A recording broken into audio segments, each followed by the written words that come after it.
नमस्कार दर्शक बंधु उत्कल 24 न्यूज को स्वागत करुछि मु संदीप्ता महांती।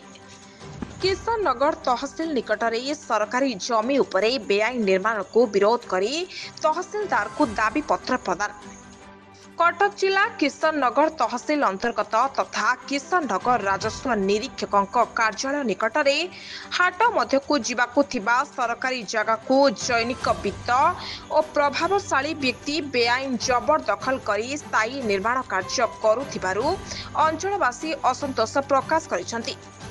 एथिप्रति स्वतंत्र दृष्टि देई कार्यानुष्ठान नेबा पाई आज मंगलवार दिन किछि व्यक्ति किशन नगर तहसिलदार क्षीरोद कुमार दास को भेटी दाबी पत्र प्रदान करिथिबा जणा पड़िछि।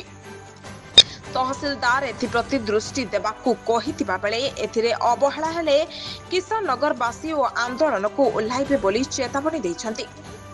ओना दुर्बोधन बेरा किशन नगर घर किशन ग्रामवासी तरफ आईचु आम समस्ते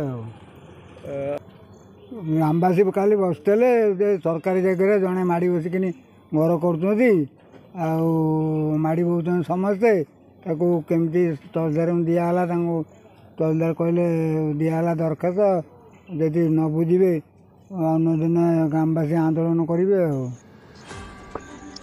कटक देवेंद्र सेठी रिपोर्ट उत्कल 24 न्यूज।